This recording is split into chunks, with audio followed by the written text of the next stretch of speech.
Who here is a creator? Who here is a creator and has had trouble getting their project funded? Just about always, right? Sometimes it's difficult to get your message across. Sometimes it's not about the project. It's not about the content of the project. It's just tough to get something funded.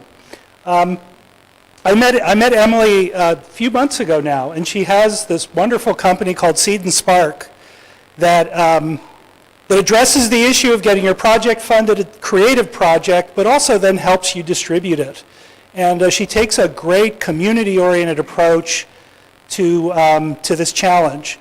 I'm really, this is an experimental presentation, I'm told, so I'm really, really interested in seeing this. And I'm sure you're going to love Emily's talk. So, Emily, best. Hi, guys. So I didn't realize that I would necessarily.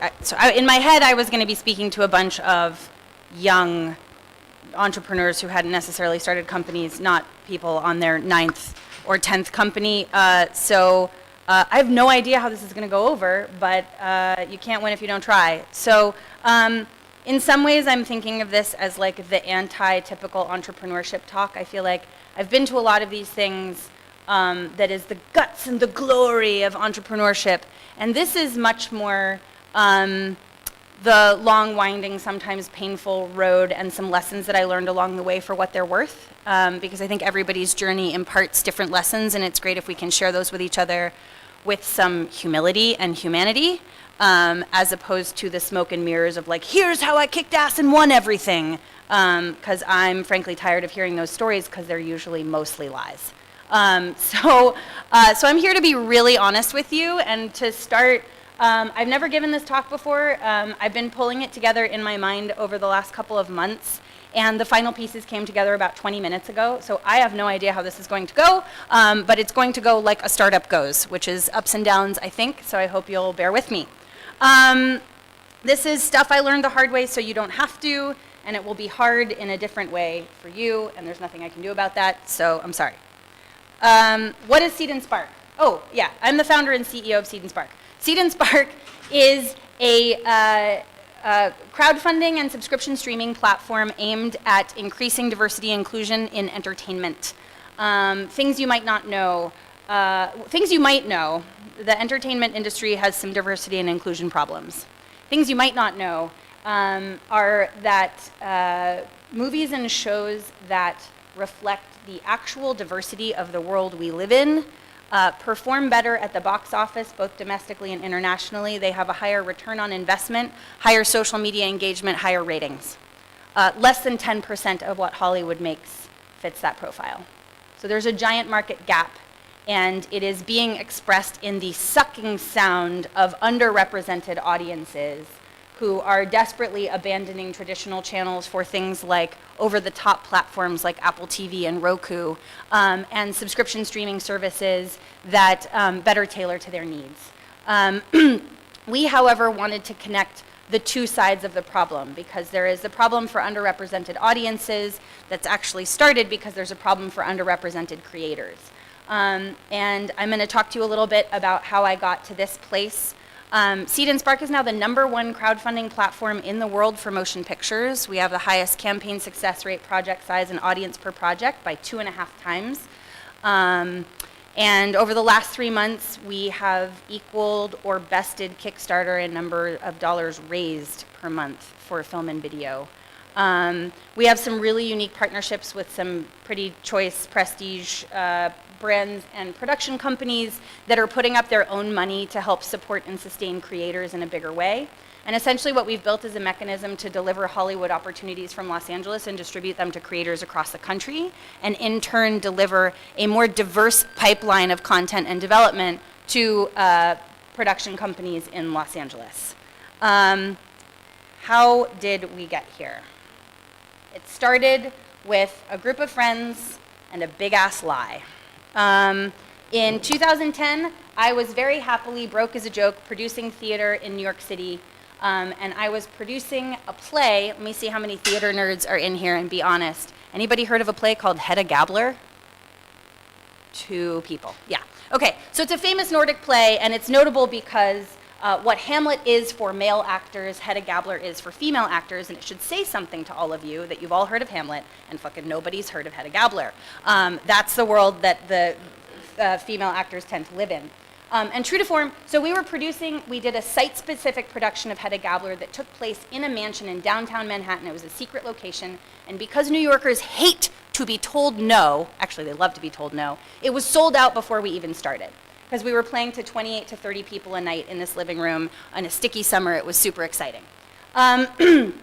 We were a group of women mostly working on this project, and I would say that in many ways this summer was my own feminist awakening. Not that I would not have identified as a feminist, it's just that I didn't see the problems clearly enough to have to think about it. And that's funny thinking about where we are today. #MeToo. So, we're this group of women, we're producing this incredible piece of work, and our star, Caitlin Fitzgerald, who is now, whose star was on the rise at the time, was auditioning for some of the biggest independent movies out there. Caitlin Fitzgerald is one of the smartest, funniest, most well-read people I've ever met in my entire life. She's, I would even go so far as to say, overeducated. And she happens to look like Audrey Hepburn would look if she were a 6-foot blonde. And so the roles that she was getting offered were insulting, I'll say. They were for dumb blondes over and over again. And so we were going to the theater at night and working on this incredible piece of material, and then during the day she was having to go audition for these giant independent film directors to play parts that were actually embarrassing. And all of a sudden, I looked around at all the movies that were available to me as a woman in her early 30s, and I realized that none of them represented who I was, what I wanted to be, or the friendships that I had. Mostly what was on offer to me were 16-year-old girls with a snappy vocabulary who were going to teach everybody how the world was, or 35-year-old women, played by 26-year-old women, whose only solution to their problems was a man. And where was I? I wasn't there. And so we would do this wonderful play at night, and then we would do what you do, which is go get drunk afterwards and rage about the state of cinema. It just so happened that that summer, Caitlin was in a movie with a filmmaker named Ed Burns, who's sort of New York's darling independent filmmaker. And Ed Burns was making a movie that summer for $9,000 because he was one of the first filmmakers to pick up what was called the Canon 5D, and that was a small digital camera, and that summer they decided to put a full-frame sensor and make it a digital cinema camera, and all of a sudden the cost of producing digital cinema went down to almost zero in one summer. So Ed Burns decided to make a film which was theatrically released for $9,000, and Caitlin was in it. And they were running and gunning all over Manhattan, just the cinematographer, a sound guy, and some friends. And so one night, when we were drunk and raging about the state of cinema, Caitlin said, "Guys, we should make a movie. It's so easy." And that was the lie that changed everything.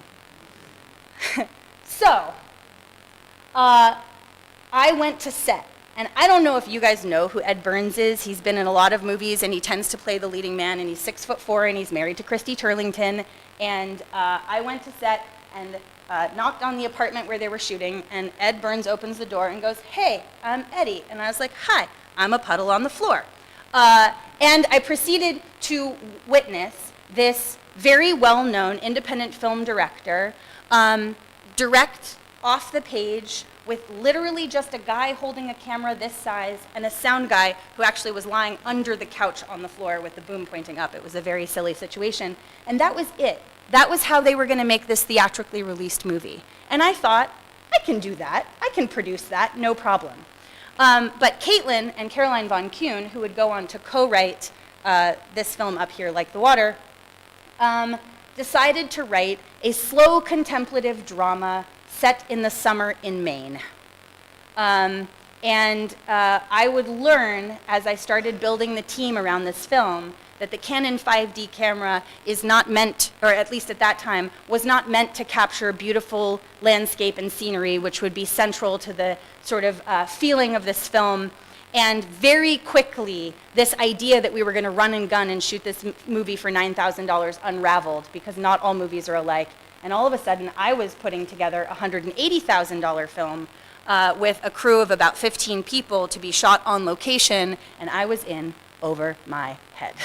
But I got really lucky, and my dad went to his, don't tell him I told you this, 45th high school reunion that summer, and ran into a friend who'd been producing movies out in Hollywood. He put us in touch, and this producer, Bar Potter, bless his heart, sat on the phone with me for hours every week and talked me through how to produce a feature film. It was an incredible gift that I will never be able to repay. And we needed to not only put together all the pieces, but we needed to finance this film. And we started putting together the package the way traditional film financing packages are put together. You build a deck, and you say, like, it's not unlike building a deck for a startup, except you have no reasonable traction, and you're basically saying, hey, we're going to do alchemy. Want to invest in this? It's an absolutely terrible investment. We're trying to improve that. Don't invest in independent films unless you call me first, I promise. We put together this deck, and we started to hear the same things over and over. There's no proven stars. We're not sure who the audience is for this film. And that second one really started to bother us, because we were like, well, we're the audience for this film. Women everywhere are the audience for this film. What do you mean you don't know who the audience is for this film? But I was too naive to know exactly what everyone was saying and what the implications were. So we decided to raise money through non-traditional means. And we managed to scrap together about $65,000 from, we'll call them friends, family, and fools. But we needed $20,000 for a total of $85,000 to give us enough money to go actually get the movie in the can, as they say, to actually go shoot it and have the footage and then figure out what we were going to do with it later. Kickstarter and Indiegogo had launched the year prior, and while our broke filmmaker friends had all heard of it, our friends' parents had not, and they were whose money we were after. So we decided to go a route that would make it a little bit more familiar to them, and we built a wedding registry. Because we didn't just want people to give us some money to fuck off to Maine for the summer to make a movie. We wanted them to know what it would take to make this film and why it mattered to us. So I built a little WordPress website. I appropriated a template for a WordPress website. I don't want to make myself sound fancier than I am. I did embed a PayPal link all by myself, which is still the most technologically advanced thing I have ever done. And we sent this wedding registry to everyone we knew. And a very interesting thing happened. In about 25 days, we needed $20,000 to close this budget gap. In 25 days, we raised $23,000 in cash and hundreds of thousands of dollars in loans and gifts of locations and goods and services. This was really fascinating. But we didn't have time to be like, what have we done? We were just like, take the money and run. So we went up to Maine, we made the movie, and incredible things happened as a result of this. People who had gotten involved in the campaign, one man, so it's set in Maine in the summer, so of course there's like a lobster bake scene, and this lovely man, I still don't know his name, drove to set. We were out in Tennett's Harbor in this remote place, like south of Rockland, Maine, which you shouldn't even know where that is. Showed up with 24 live lobsters, dropped them off, and was like, you girls have fun, and drove away, right? These were the kinds of generosity, the acts of generosity we were experiencing on a daily basis as a result of this campaign. When all was said and done, about 440 people contributed to our campaign, either financially or materially. We gathered stuff from friends of ours who had just finished shooting their own movies to bring to set. It basically just made our movie a much more expensive looking film, which was very exciting. And as we went into the distribution process, I started to hear things again like, we don't know who the audience is for this movie. Or one of my favorites was, well, if you could put some lesbian erotica in it, then we would know how to sell it. And that's when I realized that the system as it stood was saying to me, if you don't know how to make a movie for a male audience, I don't know how to sell a movie. And we were like, oh, that's real interesting, because if it's this bad for white ladies, how much worse must it be for basically everyone else? And that's when I started to have some big existential questions about the business that I now wanted to be in. Because once the bug bit me and I learned that I could make a movie happen, I was like, well, that's what I'm doing with my life. And then as I started to get into the distribution, I realized I couldn't possibly participate in such a broken system without putting all of my energy and effort into trying to fix it first, so that I could find not just a sustainable way to make movies, but an ethical one. That really mattered to me. So as we were going through this distribution process, what was really interesting is that the people that we were talking to would get really excited when I told them how we funded this film and why the credits were so dang long, because 440 names take a long time to scroll by. We had to pick a really long final song. It's a great song, but it's really long. And all of a sudden I was like, well, I mean, I suppose I could just build this platform for other people, which is to say, I would never have been found in a place called the Center for Entrepreneurship because I had no idea that is what I was about to become. And so I had none of the sort of mechanisms or understandings around me that would help me sort of like prototype and test. I just wasn't ready. I was just like, hey, I had a cool idea, people like it, other people want to use it, let me see how that works. And so that handsome gent is my father, Eric Best. And thanks. I'll tell him you said that.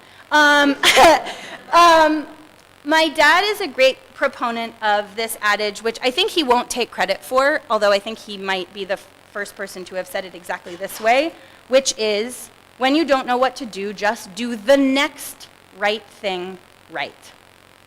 And I love this because I come back to it all the time, and it's become a sort of a mantra inside my team. When we feel like things are kind of spinning out of control, we come back to this over and over again. So what I did was I went to my friend who builds websites. And he was a front-end developer, not like a CTO type. And I said, well, if I were going to start to think about building a website where a lot of different people could use this kind of wedding registry model to build a relationship with their audience as close-knit as the one that we found, how would I do that? And he's like, well, you would start with a wireframe. I was like, great, let's build a wireframe. So we spent about a week together ideating, and another person I had met at a film festival said, you know, if you want to be a player, you have to go where the players are. That's such a Hollywood thing to say. He's like, so if you want to be in the independent film business, you should go to Sundance. So I was like, I will get the wireframe ready in time for Sundance. That seems like the right thing to do. And this was the first year that Sundance had 16 films that had been funded on Kickstarter. And I was like, great, I will go find the filmmakers who funded their films on Kickstarter. I will show them the wireframe, and I will ask them what else they need out of a crowdfunding experience. And I did that. I went to Sundance. I didn't know anybody. I asked around. I found those filmmakers. I basically showed the wireframe to I carried around an iPad, and I showed the wireframe to anybody who would talk to me, because I figured any one of them might be a stakeholder.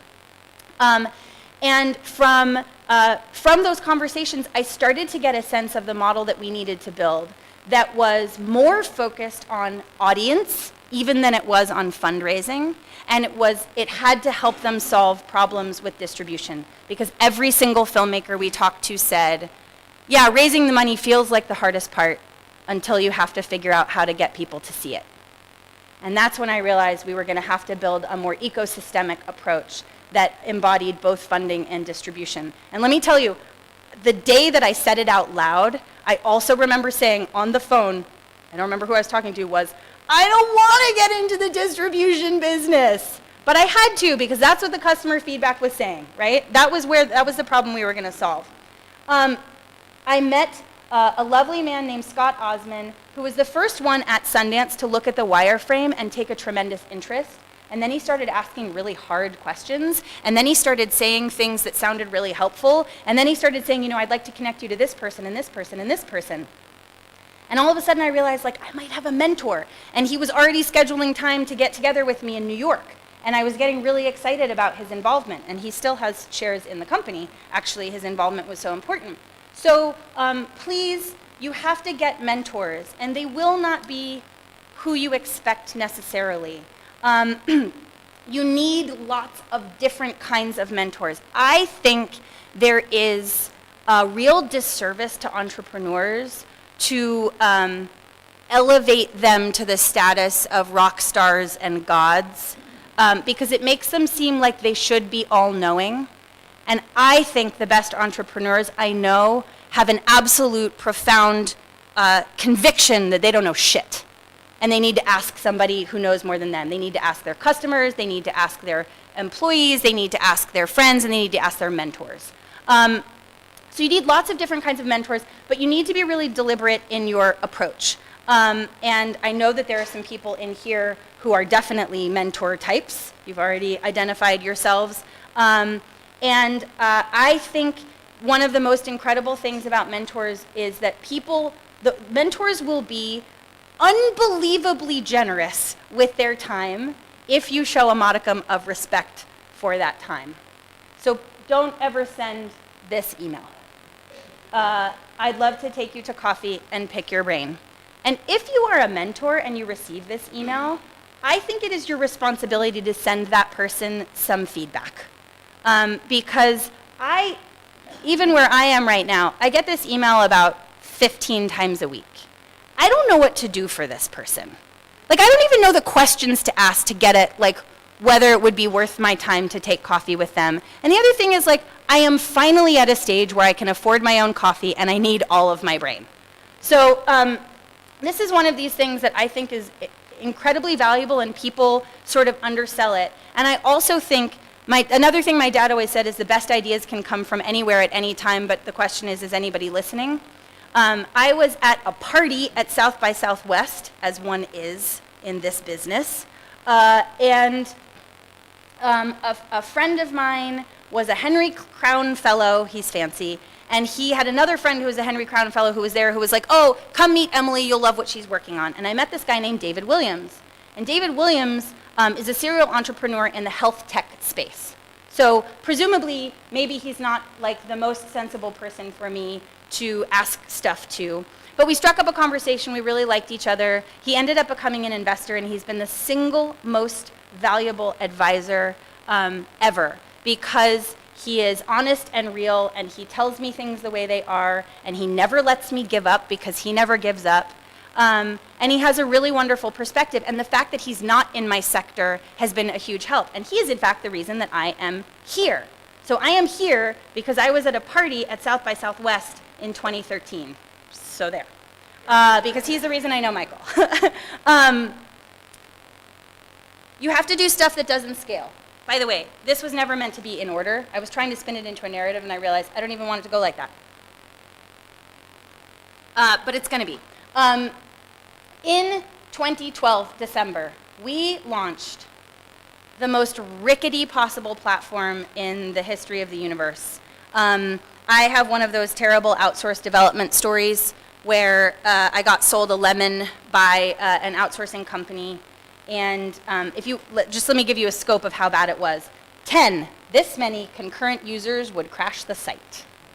That's how bad it was. If I knew then what I know now, I wouldn't have done the things that don't scale that are the reason that the company is here today, so I take it all as a necessary part of the journey. But 2013, we spent like with bubblegum and sticky tape. A friend of mine from high school left his job at Facebook to like help us patch together the back end, and he was literally standing somewhere being like, I can't hold it much longer, right? And I was in the process of hiring a CTO, but we realized that if we were going to build this company and survive the terrible technology that we had, and to buy ourselves the time to rebuild the platform, we would have to get out and build a brand in person. So in the fall of 2014, I got in my car, that's still my car, with a logo emblazoned on the side, and I drove across the country to every single membership organization, film festival, and school that would have us, and we taught a workshop called Crowdfunding to Build Independence. Crowdfunding to Build Independence was the way that I was willing to say Entrepreneurship 101 for filmmakers without making them run away. They know that they have to learn crowdfunding. What we were trying to teach them was the tools for building a sustainable connection with their audience that they owned. in order to make them good at crowdfunding. Because we figured the one thing we would need in the world for our business to be successful was filmmakers to be good at crowdfunding. And a really interesting thing happened. Even on our rickety-ass website, our success rate went from 50% to 75% once we started the class. And another really interesting thing happened. Some brands got wind of what we were doing, and some other festivals got wind of what we were doing. And I taught, I'm not shitting you, 35 workshops in 65 days in the 4 corners of North America. 21 of those were on the road in my car. By January 15th the next year, we had 150 requests for classes at every major festival, film school, and film organization across the country. And all of a sudden, we had built a brand that filmmakers trusted. And so in that, and I like to say do a thing that doesn't scale. We now teach 80 live workshops a year. We also have the online course, which we push all of our filmmakers through. And as a result, we have the highest crowdfunding campaign success rate in the world by more than 2 times. So we really believe in it, and that was because we did stuff that doesn't scale. And thankfully, in the fall of 2015, we launched a website that keeps up with us. This is really interesting because this is kind of about driving and mentorship. One time I was driving up to San Francisco from LA, and I was feeling completely stalled out, like I really didn't know what the next step was, and I was feeling like I was falling behind, because I was driving, I had a lot of time to think. And during that drive, I had finally gotten a call scheduled with a mentor of mine named Jim Pitko. And Jim Pitko is kind of famous in technology circles because, like, I think his graduate school project, he basically invented the URL or something like that. Like, he has that foundational connection to the internet. You can Google him, he's for real. And my inclination with Jim, who's had, like, you know, several acquisitions and Sequoia-funded companies, is to make it seem like things are going great. Jim, tell all your friends how great things are going. But that's not how I was feeling, and I was driving, and I was feeling in a bit of an existential crisis, and Jim said, so tell me what's really on your mind. And I had a choice. I had a choice to blow smoke up his ass, or I had a choice to be really honest, and I chose to be really honest. And I said, you know, I'm starting to feel like my own resistance is the problem. Like, I feel like I don't know what to learn next, or I don't know what to do next. And he said, to scale your company is to scale yourself. You're at a growth moment, and you're feeling the pressure of needing yourself to grow in order to fit it. This is one of the, the second most valuable piece of advice that's ever been given me, and I only got it because I chose to be honest. And this is something I think is not encouraged enough in entrepreneurship circles, like speaking your truth. That sounds really Californian, right, guys? But I think there's a lot of bluster, you know? Like, when you talk about pitching, you're supposed to, in 1 minute, make it seem like everything is awesome. And that just isn't true every day. There are days when literally not 1 minute is awesome. And we have to also be able to speak to each other in those moments. So being honest gave forth to me one of the best pieces of advice I ever got. And it built a bond between me and Jim, which I feel like has benefited me greatly. So I would like to do, how much time do I have left? 10, 15 minutes? An hour? No, I won't do that to you. But will you guys do a piece of work with me really quickly? Can we like workshop something? So grab a piece of paper or pen or pull out your tablet or phone, I don't care. If you tweet, that's fine too. So at a place called the Center for Entrepreneurship, I would expect this attracts a lot of people who will say things like, I want to change the world, right? I want to change the world. Maybe that's half of you, and maybe the other half of you are like, I'm just here to make some money. That's fine too. But humor me here, right? And I want to know what we really mean when we say change the world. Because, for example, building a piece of technology that will centralize data and further concentrate capital, that changes the world. But is that the kind of change that you're actually gunning for? So if you're going to work yourself into the ground and ignore your family and abandon relationships and miss weddings and vacations to build a thing, it can be a film career, it could be a new technology, it could be an app, so what? And that's what I'm asking, so what? Right? So if our goal is to change the world, we have to establish some definitions about what exactly our ideal world looks like. Like, what is the big vision of the future that you actually hope to create? And I'm seriously asking, and I do want you to write it down. So I'm hoping that "so what" is kind of offensive. I'm hoping that you say, so what? So the world can be more and more and more because I did this. So if the answer comes quickly to you, your convictions are really close to the surface. But they don't always. It's not always clear, the big visionary why for what you're building. You articulated it very quickly, right? You made it very clear to us why this thing needs to exist. And that is it is clearly something that you built out of convictions that you hold, and everybody feels that immediately, right? And that's actually something that we're all responsible to do if we're ever going to have a good 1-minute pitch anyway. And frankly, I don't know how else to get out of bed every day working on something if I can't articulate these values. So for me and for us at Seed&Spark, we just did a brand sprint, which is something I'm going to recommend to you. And our ideal world is our ideal vision out over the horizon in 20 years is that we are the company that gives rise to the creative middle class, because we believe that everybody deserves the chance to be seen. That's what matters to us. And the values that are going to bring us there are about integrity and creative energy and empathy and community. We believe in diversity and equality and access and transparency. And whenever we're making big decisions, we have these values, these things from which we will not depart, to go back to over and over again. Because as we see it, we cannot change the world unless we act in service of those principles. Okay. So if you have had time to write down the tenets that define this future state that you're trying to bring about, I have another question. So you're like, okay, I want to change the world to be X, Y, Z. Who cares? So if you're changing the world, are you making it better just for you or people who are just like you? And if not, who are you affecting? And how meaningful will that effect be? These are really, really important questions. And you need to know the answers to them. They may change over time, so I really recommend learning the processes for interrogating these on a regular basis.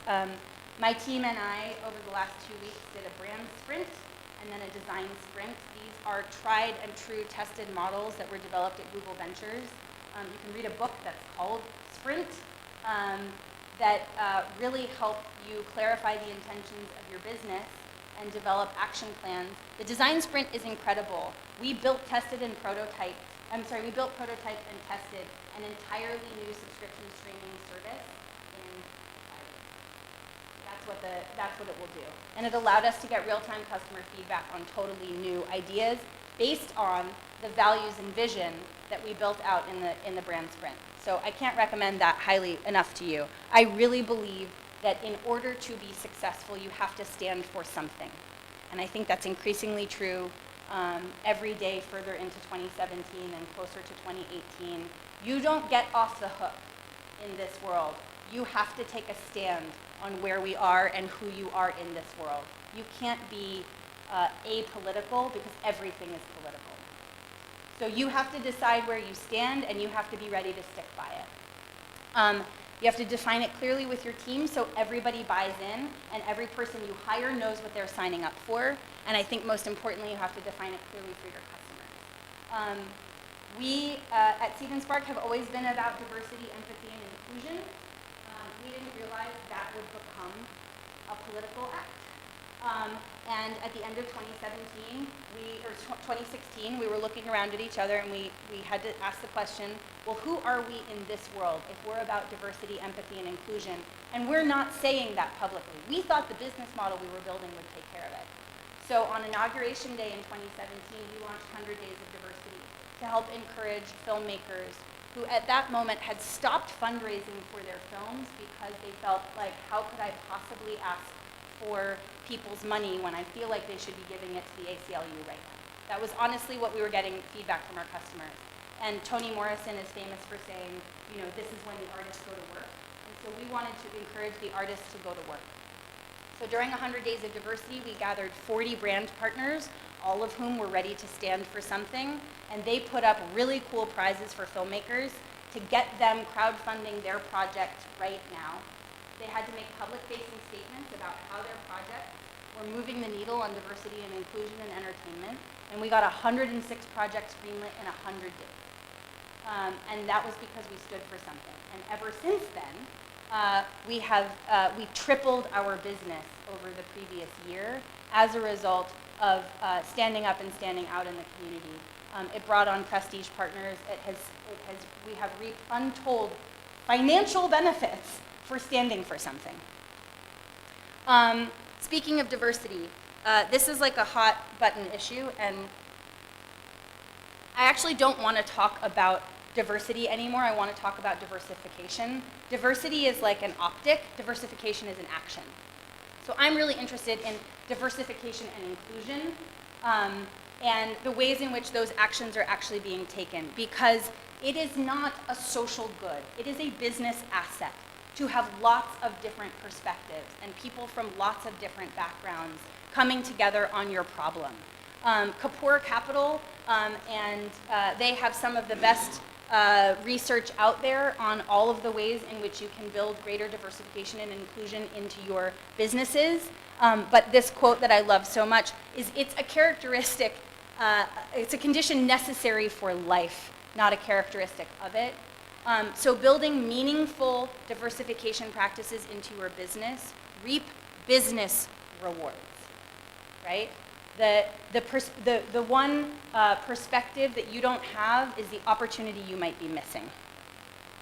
I don't believe in professionalism as it is told.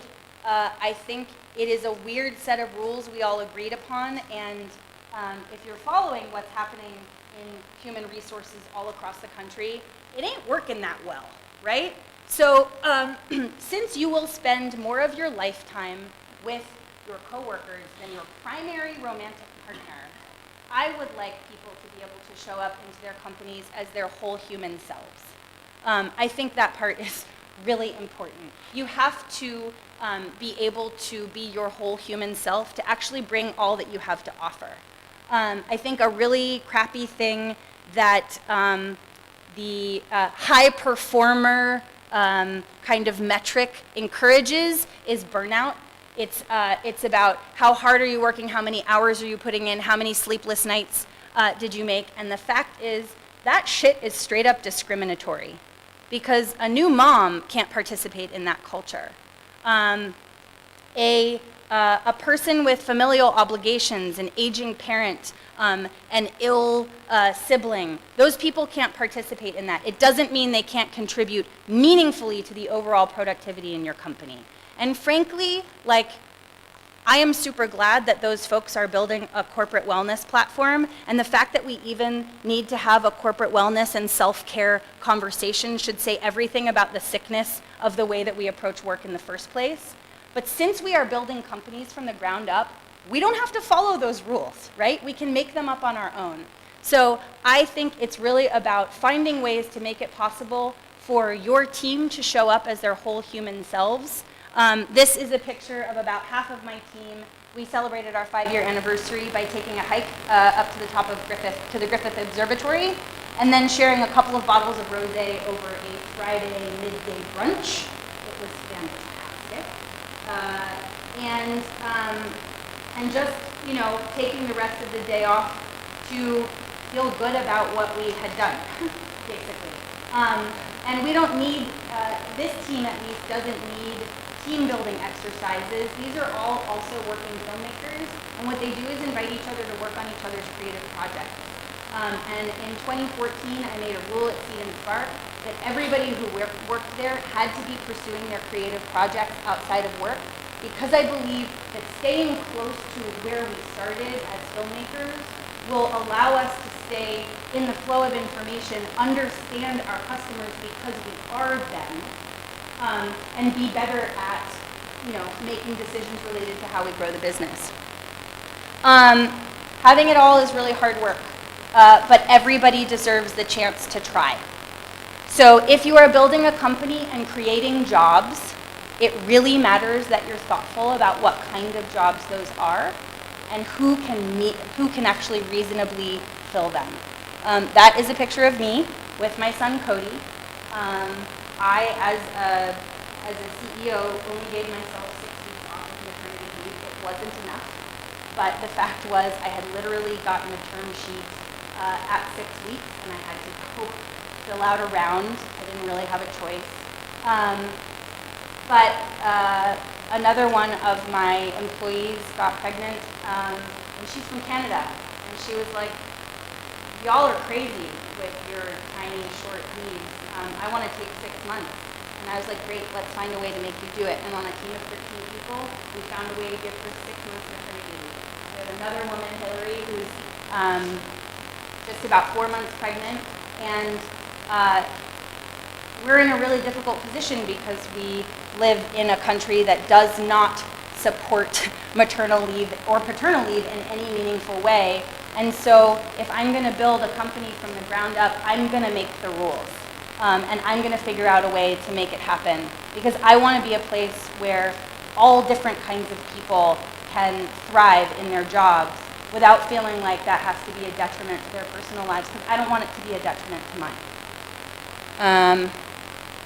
I think the most important thing about being an entrepreneur is having a really solid support system of people you trust who do other things.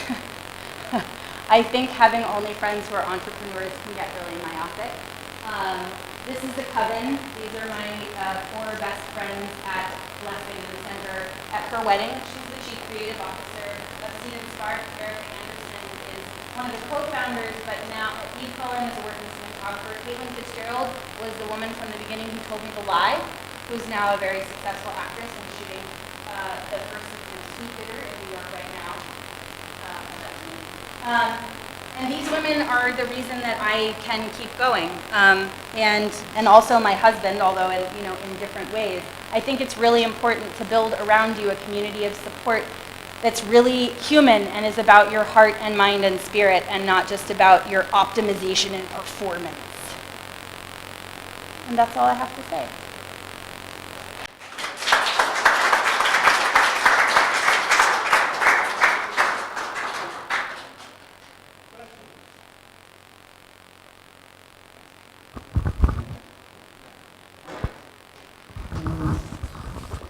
Thanks for coming out. 2 questions. First one, you touched on it briefly, and this was the question I came here to ask you. You touched on the distribution problem. How did you solve that? We haven't solved it yet. I don't want to pretend that we've solved it yet. So I think there are.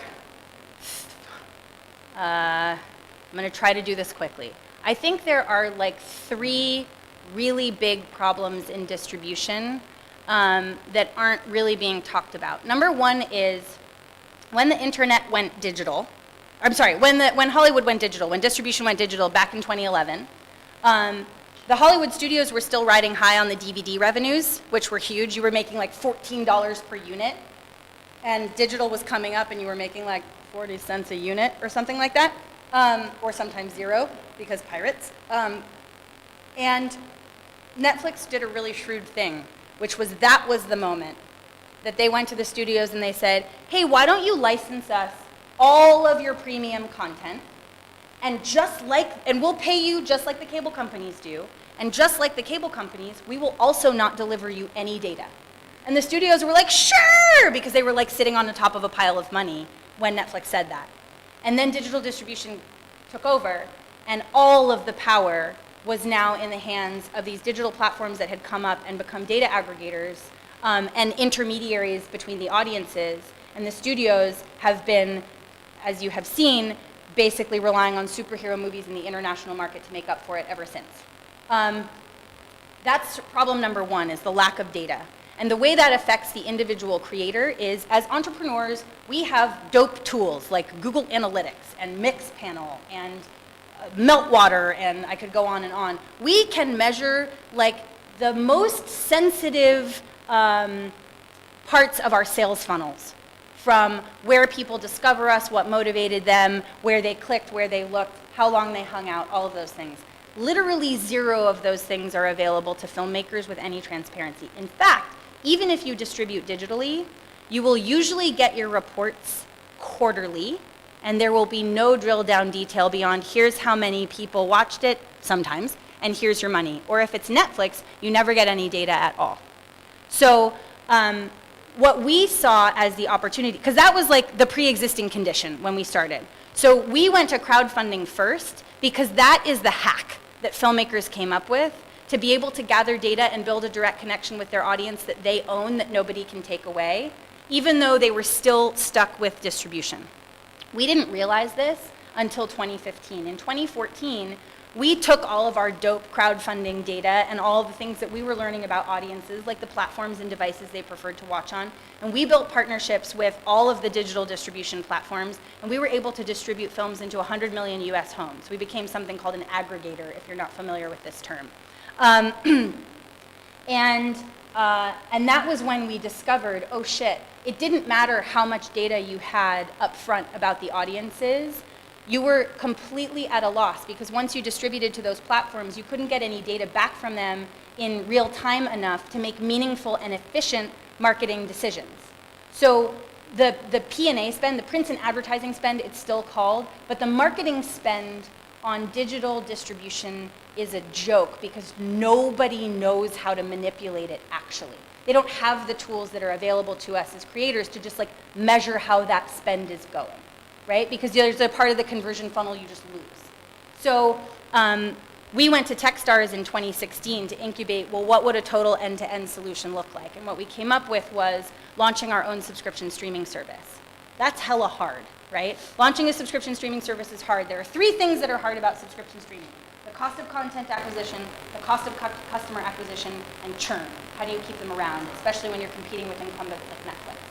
Well, what we discovered through a bunch of research is a crowdfunding platform is an amazing content acquisition mechanism, and it is an amazing customer acquisition mechanism. In fact, we had tens of thousands of people going through a checkout on our website every month. What if we just stuck a like, hey, you want to subscribe to something in there? And it turned out that without much to offer, we could get like a non-negligible amount of conversions. Like depending on who was coming through what funnel, it was between 0.5 and 1.5%. For like we were offering nothing basically. We're like a subscription streaming service that's pretty good for the world, and people were like, great. And now we've actually, then we started really investing in the acquisition side and getting great stuff on the platform. We, from June until now, just using our crowdfunding platform as the customer acquisition mechanism, we're at 1,200 subscribers, and projecting out, we think we can get to 15,000 by the end of next year, at which point we're a sustainable business. And that's really the point at which we will start pumping our subscriber revenue back into the crowdfunding platform into the most popular projects that have gathered the most audience to bring those into exclusive content. And what we built is a flywheel, right? And like, I don't know if I have made it clear that I'm really interested in building like a human sustainable company. So like, we're not a venture funded business. We have like 2 funds involved, and everyone else are angel investors who want to be on a long ride with us, because we have like a 20-year vision for like changing the way changing the way the studio is thought of, and that's our long game. So for us, it's really about building and growing this sustainably. So what I will say is like, we're going to solve the distribution problem for like a couple thousand people first, from the filmmaker side, and then we're going to worry about scaling it internationally. Like we'll hit 100 million users in year 15. Does that answer your question at all? It did. I just had one quick follow-up. Great. You said that nasty P word, pirate. How did, the studio system, every studio has an army of lawyers. What do you do? you have filmmakers out there building an interpersonal relationship with their audiences up front, and you make that stuff available to them in a affordable, accessible, on-demand kind of a way, they can pirate that. They care about the creator. Most pirates will tell you it's because I can't get it any other way. Because you put it behind a paywall that I can't reach, or I'm in another country where you're not releasing it. Like, there's a global distribution problem which nobody has taken a real global aspect to. Things are still rolled out in these windows from country to country, but it's not like in India they don't know that it's coming out here in the theaters, right? So they're like, well, fuck, I want to watch Star Wars now too, right? So that, I think, speaks a lot more about the studio's unwillingness to adapt to the way audiences have shifted their viewing, and I don't feel sorry for them. I think it's a good problem to have if a bunch of people want to pirate your movie. And there have been really interesting case studies, and of course I can't think of the specific film that I want to tell you right now, where the person whose film was being pirated started reaching out to the people who were pirating it and being like, I spent my last dime on this. Can you please pay for it? And they're like, tell us where to send the money. You know what I mean? It really is, it tends to be a gap between the way things are being released and the way the audience wants to watch it. Yes? I wish I had a cool story about Seed&Spark. My friend who was the front-end developer was also a branding specialist, and he sort of put me through a set of exercises, and I was like, it's organic, but it's about the network, and it's about the way that, I don't know, I don't even remember what I said anymore, and we just went through lists and lists of brainstorms, and everything that I thought was great, I look back on, they were abjectly terrible, just the worst. And so I would come up with a brainstorm list and send it to him, and then he would riff on that and send it back to me, and his were 20 times better than mine. And I remember it perfectly. There were two names that were next to each other, and I don't remember what the first one was, but the second one was Spark and Blue, which was clearly a great name for a florist. And I just in my mind, they fell into place, and I was like, Seed&Spark. And it was not this font, but it was very close. And it had the asterisk already, and I sent it back to him, and he sent me sort of 3 versions of the logo, and I sent it to 15 of my trusted friends, and they all really responded to the name, and they all sort of agreed on which logo it was, and that was that. And now, blessing our chief creative officer, she has definitely modified it and made it look modern and more professional. But what we like about it is worst comes to worst, we could become a child care center. We could become a marijuana business. We have a lot of options. So I feel like I like its flexibility, at least. Yeah. Yes, sir. I've got 2 completely different questions for you, Emily. Okay. 2 completely different questions. First question is, your crowdfunding platform, and for those who invest in the movies, what's been the average return and what do they get? And is that a decision you make, or is that a decision that the filmmaker makes? And my second question is, completely different, looking at the picture of your employees, do you have anybody working for you that's older than 45? Yes, one. There you go. Congratulations. Yeah, we do. I think that's a really good point.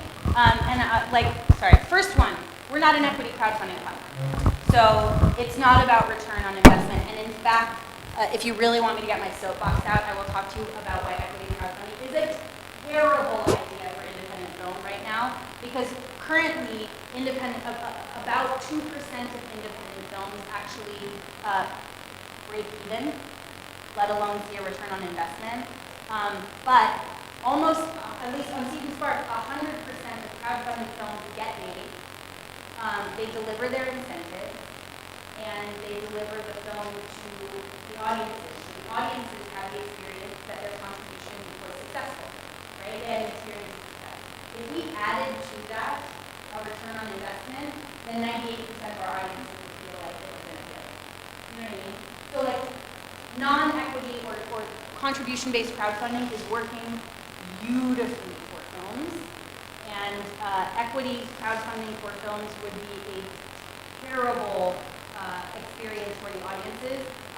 If we, and we've always said this, if we are successful in delivering returns on the films inside our ecosystem because we can control all of the variables, we will absolutely raise a sidecar fund and allow people to start investing in movies on our platform, but not until we can prove better returns than the industry at large. Like if we can even get to 7%, to be honest, I'd be like, fine, that's like startup. You know what I mean? But right now it just doesn't make sense. And to your second point, the thing that I have learned over, so most of our team has been with me from the very beginning. They were like my friends, and then they were friends of friends, and then and that's kind of how it came together. Or they were people who pitched me their jobs. So Max Silverman, who's now one of my co-founders, he heard about us through the grapevine, and he purposefully took a job as a PA on the set of a film that was crowdfunding on Seed&Spark in 2013 to get to me in San Francisco, where I was at the time. And he was like, you need somebody who like knows product better than you. And I was like, you're right. And he made me a PowerPoint presentation about how he would take over as kind of operations and product management. And I was like, that sounds great. And I actually, a lot of our team members pitched me their jobs over time. My thinking on diversification and how to do that really well has developed a hell of a lot over the last 18 months. We've made one new hire in that time. So like I don't get a ton of opportunity to like employ it. We are 70% women. We are 50% queer. We are 35% people of color. We can always do better on all of those fronts, but yeah, age is a big one, and something that we know is a big chunk of our audience is women over the age of 45. So we definitely need to make sure that that perspective is well represented and heard in our business. I'm getting there anyway, so. What's the average budget and what percentage do you take? We take 5% of cash raised on Seed&Spark. The average raise is like $13,500, but if you were to break it down by format, feature films tend to raise in like $25,000 to $50,000 range. Web series have the weirdest range, like some web series raise $7,000 and some raise $200,000. And then we do a ton of short films and student projects. We've had short films that raise $50,000 and short films that raise, I think the lowest ever might have been like $1,000. Yeah, and it's so project dependent at this point. I think for the most part, people mistake that crowdfunding is good for fully financing the entire budget. If you're making something that is in fact saleable, we really encourage filmmakers to use crowdfunding as their traction to take to investors. So rather than the traditional business plan for films is like, you know, it's The Fly meets Little Miss Sunshine. And then you talk about how The Fly performed and how Little Miss Sunshine performed and how your film is going to perform like those. And then people are just supposed to like believe you, and that's what they're investing based on, which is the best thing ever. Crowdfunding gives you real traction. These are the audiences, here's where they are, here's the data about them, here's what we know. The film that won the Tribeca Film Festival this year, Keep Change, crowdfunded on Seed&Spark. They raised $50,000. And this was a film that had none of the typical trappings of what would make a saleable film. It starred all autistic actors. And the crowdfunding success on Seed&Spark made their investors confident enough to double their investment. That's how I think crowdfunding should be used to, as sort of a piece of the budget, is to build the traction, to lay down the foundations for the marketing, to convince investors to come in. But it's often used to fully finance things at all levels. Last question. Great talk, great content, but most of all, brilliant speaker. Really an honor to have you here and speak with us. I think you're going to have a great impact for women and for business, and I just want to hear about your vision, you know, over the next 20 years and how others can be a part of it. Thank you so much. Wow, thank you.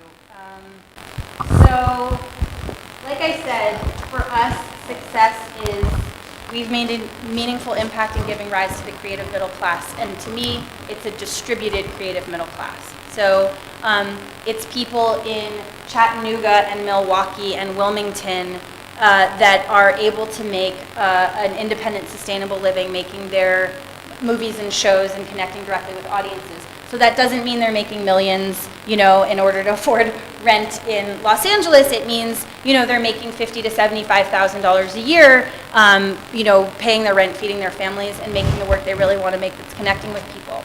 I also think that the way technology is going,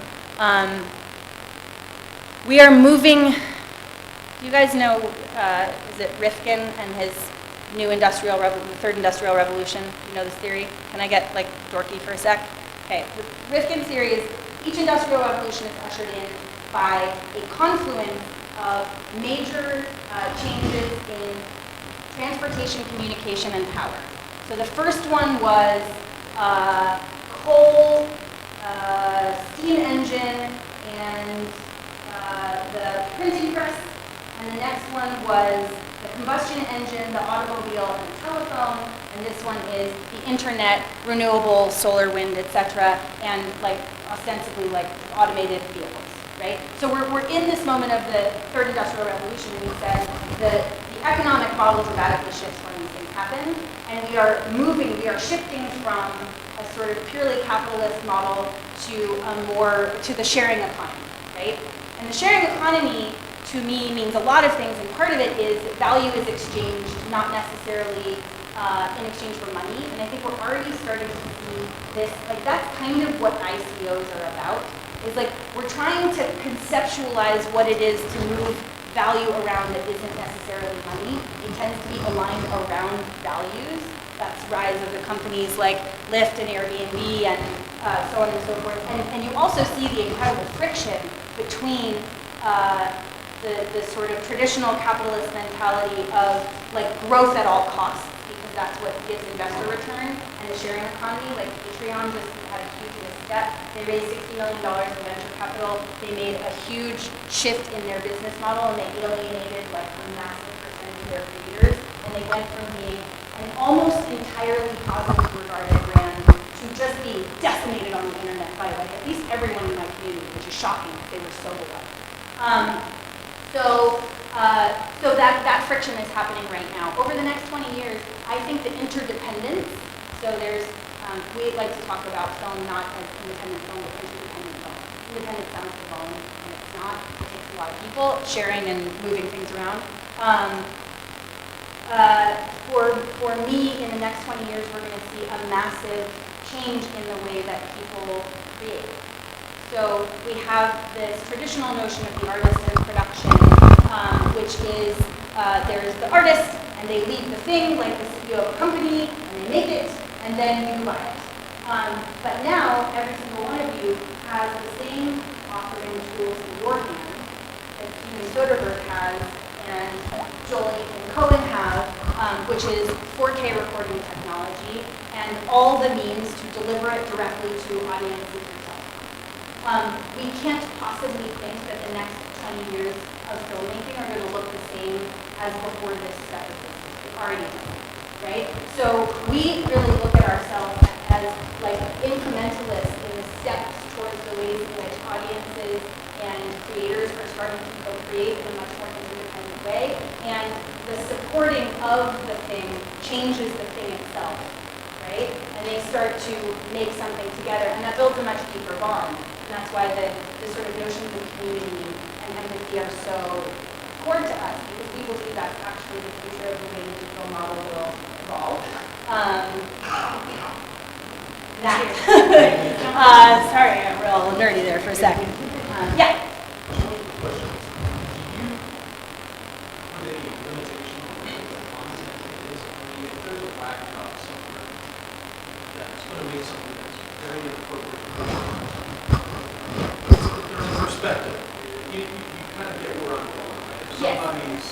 One time, a group wanted to make a propaganda video that was abjectly white flight to New Hampshire, and it was just a propaganda video. They were not filmmakers, they were not trying to like build filmmaking careers, it was clear as day, and we wrote back and said, we're just not the platform for you. Generally speaking, that doesn't come up because we like stand for something that's very clear. So people don't come to us trying to do other things. And when people come to us and they have a really great project idea, but a really homogenous group in front of and behind the camera, we simply say, what could you do to increase diversity and inclusion in front of or behind the camera? And the cool thing is, they're like, you're right, we hadn't thought about it. We're going to take these steps. Those are rational people. Like we're talking 20 years in the future. You know what I mean? There's never going to be feedback in the model. There's always progress. There's always room for improvement. Sure. But you didn't just put out your vision. There's going to have to be some I would, red line. look, yeah, maybe. I mean, I would love to see more work, more like narrative work made from a traditionally conservative point of view, as opposed to conservative points of view being expressed in the narrative world by entirely progressive filmmakers, because I think we're missing a real, like, sort of key point of empathy. If you're talking about, like, you know, pornography and violence, like, yeah, we've had, we've definitely had some folks submit kind of torture porn type stuff, and we're like, we're just not the platform for you. Like, the cool thing is, like, there's a wealth of choice. There's other places they can go fund, and it's pretty easy for us. We have a real, like, know it when we see it. It's happened 3 times ever. And we've funded more than 800 movies and shows. So I feel pretty good about those numbers.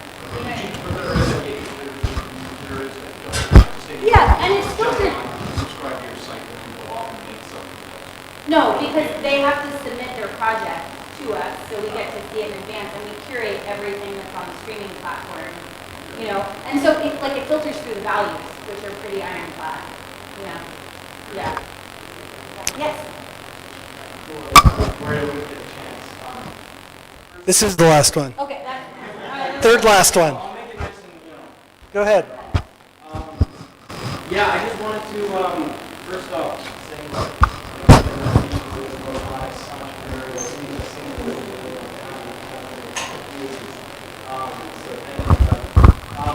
yeah, I guess you said in the beginning that, you said in the beginning that you expected a room full of students and young people that have never started businesses before. Is there anything that you would say to that group if if there was a bunch of people a little more my age around, or? I mean, I think I just said all of the same things I would say, and hope that it didn't bore the shit out of the people who've done this sometimes.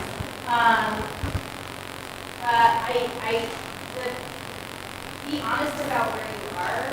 Be humble in the face of everything that comes your way. Ask the stupid questions and you usually get a great answer. And don't let them shame you about any stage of where you are. I feel like, especially in the financing, there's like this golden way that it's supposed to happen. And you get your blue chip VC term sheet, and that gives way to all the grit and glory and the millions of dollars. And for someone like you who's clearly inspired by like real world passions and making an impact, most of the way that stuff is set up is not built for people like you and me. I'm much more interested in long-term sustainable impact than I am for growth's sake. And frankly, my cap table is as diverse as the community of people that I want to serve, because if we're going to be successful, I want to enrich a community as diverse as the one that we're serving. And that's based on my value system. And that means I've raised almost $4 million, $25,000 over time. And I can't tell you, going through Techstars, I was made to feel like that was, embarrassing or shameful. Like cap table shaming is a real thing. And the deeper that I'm into this, and the more that investors and entrepreneurs are willing to be honest with me, everybody has a hard time with it in different ways, and everybody has things they'd rather sweep under the carpet.